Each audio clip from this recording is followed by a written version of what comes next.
ओम श्री गणेशाय नमः। ओम श्री गुरुवे नमः। ओम नमः शिवाय। त्रैलोक्य मोहन श्री सीता कवचम श्री रुद्रयामल तंत्र। ओम ह्रीं श्रीं सीतायै नमः। श्रीलक्ष्मण उवाच कृताञ्जलिपुटो भूत्वा नत्वा शिरसि लक्ष्मणः उवाच परमं दिव्यं सीतायाः कवचं परं त्वत्तः श्रोतुम् इच्छामि त्रैलोक्यमोहनं महत्। कथयस्व रघुश्रेष्ठ दिव्यं कवचम् उत्तमं। श्रीराम उवाच शृणु वत्स महादिव्यं महामङ्गलदायकं महासिद्धिकरं पुंसां महासम्पत्तिदायकं। त्रैलोक्यमोहनं नाम कवचं परमाद्भुतं। यः पठेत् सततं भक्त्या अपुत्रः पुत्रवान् भवेत्। अष्टाक्षरं महामन्त्रं पठेत् कवच संयुतं ततः सिद्धिम् अवाप्नोति अकीलम् अतुलं वरम्। विनियोगः ओम अस्य श्री सीता त्रैलोक्य मोहन कवच मंत्रस्य श्रीराम ऋषिर अनुष्टुप छंदः। श्री सीता देवता श्री सीता प्रीत्यर्थे जपे विनियोगः पाठे विनियोगः। श्री सीता ध्यानम् नीलाम्भोजदलाभिराम नयनां नीलाम्बरालङ्कृतां गौरांगीं शरद इन्दुसुन्दरमुखीं विस्मेरबिम्बाधरां। नीलाम्भोजदलाभिराम नयनां नीलाम्बरालङ्कृतां गौरांगीं शरद इन्दुसुन्दरमुखीं विस्मेरबिम्बाधरां कारुण्यामृतवर्षिणीं हरिहर ब्रह्मादिभिर्वन्दितां ध्यायेद् भक्तजनेप्सितार्थफलदां रामप्रियां जानकीं।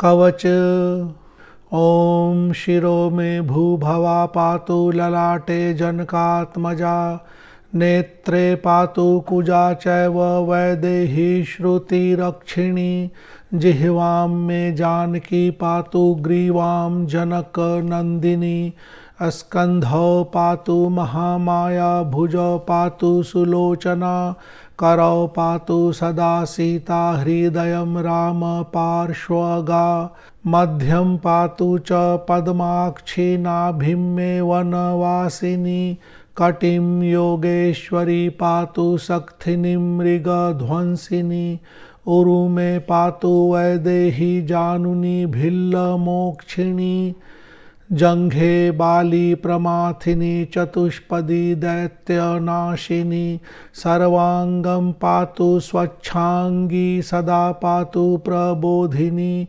विभीषण श्रीदा पातु सद्यश्चैव दिशो दश। विभीषण श्रीदा पातु सद्यश्चैव दिशो दश। फलश्रुतिः सीतायाः कवचं हयेतद् देवानामपि दुर्लभं। त्रैलोक्यमोहनं नाम त्रैलोक्यधनदायकं मुच्यते सर्वपापेभ्यो निर्वाणम् अधिगच्छति। अश्वमेधायुतफलं पठनाल् लभते नरः नित्यं पठति भक्त्या यः तस्य सीता प्रसीदति।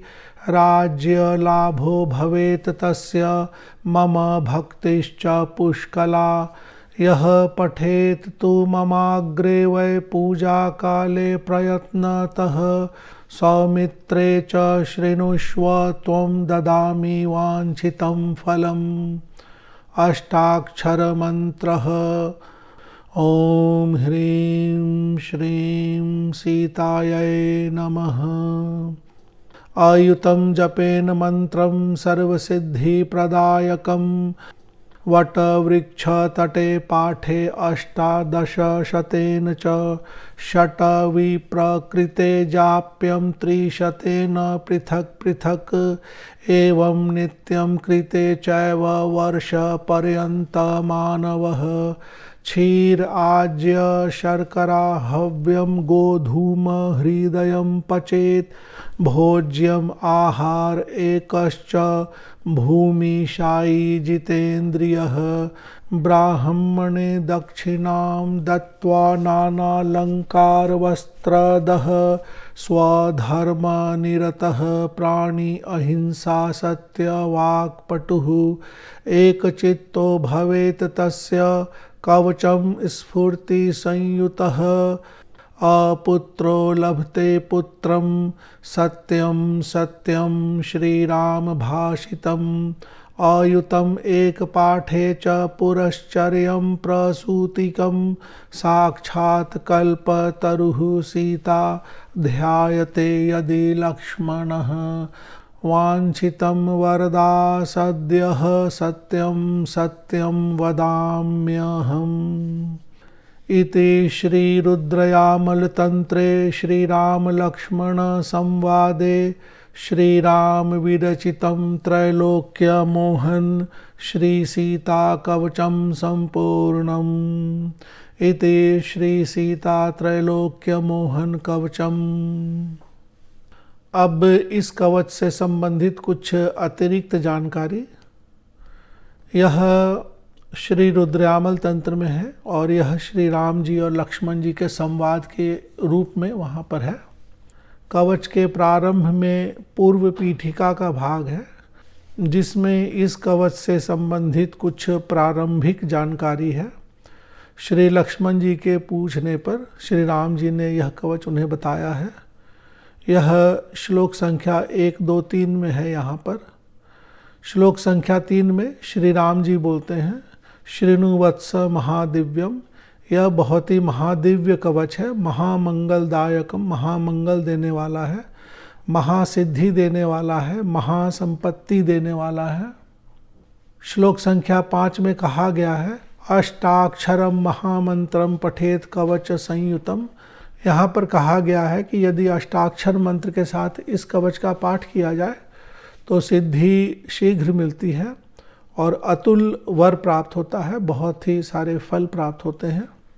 इसके बाद यहाँ पर विनियोग दी गई है। विनियोग में कहा गया है कि श्री राम जी इस कवच के ऋषि हैं और माता सीता इस कवच की मुख्य देवी हैं, यानी उन्हीं का कवच है, उसी नाम से है। और साधक माता सीता की प्रीति के लिए इसका पाठ कर रहा है, जप कर रहा है। आपकी कोई अन्य मनोकामना हो तो आप उसे यहाँ पर जोड़ सकते हैं और उसके बाद पाठ करें। यहाँ सीता जी का ध्यान मंत्र है जिसे लाल रंग से चिन्हित करके सरल की गई है और यहाँ पर इसी ध्यान मंत्र को अति सरल की गई है और भी शब्दों को अलग अलग किया गया है जिससे उसके अर्थ और भी अधिक स्पष्ट होते हैं। जैसे नील, अम्भोज, दल, अभिराम, नयनाम, इस तरह से जो कवच है वह श्लोक संख्या 1 से यहाँ पर प्रारंभ हो रहा है। ओम शिरो में भू भवा पातु ललाटे जनकात्मजा। और यहाँ से श्लोक संख्या 5 के बाद एक और, विभीषण श्रीदा पातु सद्यश्चैव दिशो दश, यहीं तक कवच है और इसी कवच की बार बार आवृत्ति करनी है। अगर आप एक बार ध्यान पूजा करते हैं, 21, 51, 108 बार कवच का पाठ करना चाहते हैं तो बस इन्हीं श्लोकों का पाठ करना है। श्लोक संख्या 1 से लेकर के 5 के आगे एक और। इसके बाद फल श्रुति का भाग प्रारंभ हो जाता है। कहा गया है श्लोक संख्या 6 कि यह कवच देवताओं के लिए भी दुर्लभ है, देवानाम अपि दुर्लभम। श्लोक संख्या 7 त्रैलोक्य मोहन नाम, इस कवच का नाम त्रैलोक्य मोहन है और यह त्रैलोक्य धनदायकम, यह त्रिलोक को देने वाला है, धन देने वाला है। मुच्यते सर्व पापेभ्यो, सभी पाप से मुक्ति मिल जाती है और उसे निर्वाण की प्राप्ति होती है। निर्वाणम अधिगच्छति। श्लोक संख्या 8। अश्वमेधायुत फलम, अश्वमेध यज्ञ और अयुत फल 10,000 अश्वमेध के बराबर इस कवच के पाठ से फल प्राप्त होता है। श्लोक संख्या 9 में कहा गया है कि यह पठेत तू ममाग्रे वै, ममाग्रे मम अग्रे, यानी श्री राम जी के सामने, सीता जी के सामने, लक्ष्मण जी के सामने, सभी के सामने इसका पाठ करने पर उन्हें वांछित फल की प्राप्ति होती है। यह पठेत तू ममाग्रे वै, पूजा काले प्रयत्नतः, सौमित्रे च शृणुष्व त्वं, ददामि वांछितं फलम। तो उन्हें वांछित फल की प्राप्ति होती है। यहाँ अष्टाक्षर मंत्र दिया गया है। ओम ह्रीं श्रीं सीताय नमः। अलग से अतिरिक्त जप कर सकते हैं। यहाँ कहा गया है अयुतम जपेन मंत्रम सर्व सिद्धि प्रदायकम। अयुत 10,000, यानी 10,000 मंत्र का जप करने पर हर प्रकार की सिद्धि मिलती है। श्लोक संख्या 10। वट वृक्ष तटे पाठे, यहाँ पर वट वृक्ष के नीचे तट पर 1800 कवच का पाठ, मंत्र का पाठ आदि करने को कहा गया है।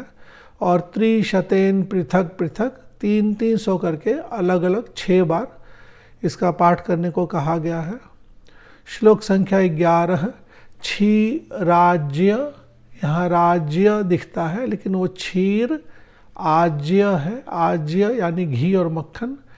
तो क्षीर यानी खीर, दूध, शर्करा कोई मीठी चीज़, घी और मक्खन के साथ। श्लोक संख्या 12। ब्राह्मणे दक्षिणाम दत्वा, यहाँ ब्राह्मण आदमी को दक्षिणा देने को कहा गया है। नाना अलंकार वस्त्रदह, कुछ अलंकार आदि, वस्त्र आदि देने को कहा गया है। श्लोक संख्या 13। एक चित्तो भवेत् तस्य, एक चित्त यानी कांस्टेंट माइंड के साथ, स्फूर्ति संयुतः यानी उत्साह में करना चाहिए, भक्ति पूर्वक उत्साह से करना चाहिए। श्लोक संख्या 14। अपुत्रो लभते पुत्रम, अगर किसी को पुत्र नहीं है तो उसे पुत्र की प्राप्ति होती है। अयुतम एक पाठे च, अयुतम यानी 10,000 पाठ करने को इस कवच को कहा गया है।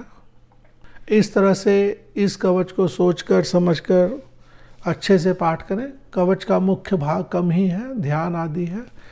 ध्यान के साथ विनियोग है, न्यास यहाँ नहीं है, न्यास आप अलग से जोड़ सकते हैं। श्री राम जी, सीता जी, लक्ष्मण जी, भरत जी आदि इन सभी की पूजा अर्चना करनी हो तो सारे सपरिवार की ही पूजा कर लेनी चाहिए, उससे फल शीघ्र प्राप्त होता है। इसकी PDF की फाइल की लिंक वीडियो के नीचे डिस्क्रिप्शन बॉक्स के माध्यम से दे दी गई है, आप वहाँ से डाउनलोड कर सकते हैं। धन्यवाद।